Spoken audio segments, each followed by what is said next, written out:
Back time, but as expected, comeback time. You guys remember this car? The 18 Focus that had the P1450 code, and part of the evap process was making sure the filler neck for the fuel tank was up to par and not broken. When this was busted off of it, so I had to go through and replace the entire filler neck. I let the customer know this is a starting spot for me. This is not set in stone that that's going to fix your problem. You probably have a purge valve problem. Sure enough, after the weekend, the guy came back, code still in the computer, P1450, single code, unable to bleed up fuel tank vacuum. What I ended up doing is coming up here with everything plugged in. See the green lock tab right there? That's the purge valve, and it comes up here, and then it goes back and feeds up into this channel back here. I ended up pulling this side off because vacuum is coming from this side, and when I pulled it off, you can just hear it sucking vacuum like crazy. Unplug the connector, still sucking vacuum like crazy. So that solenoid's stuck open. Put the purge valve on it, vehicle started running better almost immediately. So now we go back through here and run an evap test and get this guy's vehicle back online. So we had two problems, the filler neck broken and the purge valve bad. But the purge valve was probably the main concern for the 1450. But the fuel neck had to be replaced anyway, per the workshop manual, and doing the right thing. So now we're gonna go into our system test, our evap test. It wouldn't pass anything before. It wouldn't even really get to a point where you could see, pass or fail. It would just tell you you're done, basically. Something screwed up, fix it.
See, before this would just go skyrocketing up, the bleed up rate, because the purge valve would be stuck open.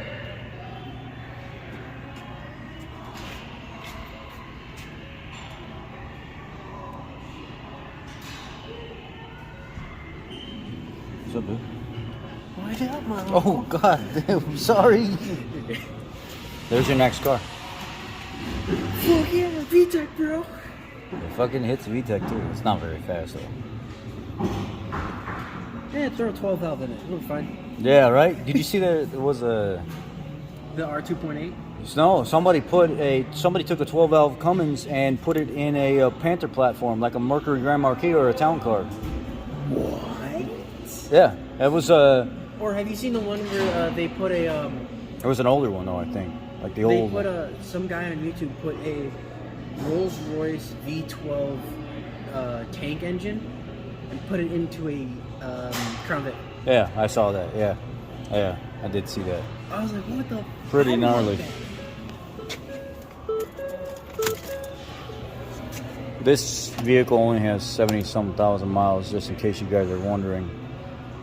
Set the ignition to the off position. It is off. So what you doing with this one?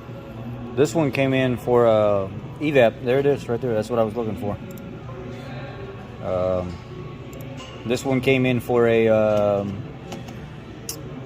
check engine light on, evap failure, and it wouldn't pass the emissions test. But when you were running your evap test, it would say that go check the filler neck. Well, the filler neck is broken. So it said you have to fix the filler neck before you move forward. So I told the customer, I got to replace the filler neck because it's trying to pull vacuum and it's erratic. The filler neck flap is not staying closed all the way. Yeah. So I replaced that, and I asked him, I said, would you drive it for the weekend? We won't close the ticket or anything out or whatever. We'll just drive it for the weekend and come back. Well, the guy came back because the check engine light came back on. So I went up there, I pulled the purge valve going back to the line, and it's stuck open. So it's stuck open all the time. It's not able to monitor the evap system correctly. All right, that's it, guys. Let the customer go, get him on his way. Now he can go pass his emissions test. Y'all be blessed. Now with it being a 2018 and it only having 71,000 miles on it, the service writer punched in the base number for the purge valve, and the customer didn't have to pay twice. He didn't have to pay a deductible for his extended service plan or anything like that, because the purge valve, I believe, was covered under the 8-year, 80,000 mile emissions coverage, I believe, because I went up and I said, hey, look, I got to put a purge valve in this thing. It failed. He punched in the numbers real quick and said, hey, it's covered, man. Just go ahead and throw it on the customer's car, get him taken care of, and get him out of here. So he didn't have to pay anything for the purge valve. It was still covered under warranty, luckily. So, and we planned for it. We explained to the customer that I got to fix the filler neck first. It's part of the process. If ESP sees or Ford sees that I didn't follow this process, it's going to get bounced. So you'll pay your $100 for your deductible. I'll put the $200 filler pipe and stuff on there to correct the problem. If you do come back, we'll have it all under the same claim, so there's going to be no covering a new deductible. We left the ticket open. We were able to go ahead and get the purge valve covered, so there was no reason to put it on the ESP anyway. It was covered under the, I believe, 8-year, 80,000 emission, if I remember correctly.